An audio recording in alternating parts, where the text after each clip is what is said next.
a fantastic performance tonight on stage. Yeah, man, thank you.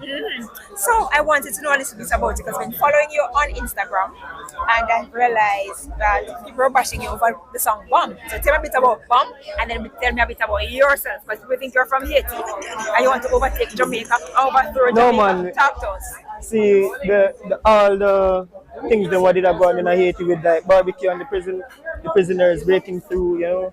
So I say, escape prison, create crisis. Come me tell you about Haiti and the life I live.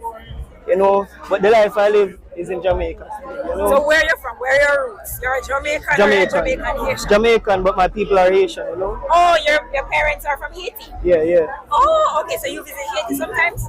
No, sir. So tell me how you want Haiti come take over Jamaica. Tell us about that part and the song and everything. It's my background, Yes. you know. My people are they stubborn, they don't like to learn new things, so they stick with the Haitian culture. So I have to go with it.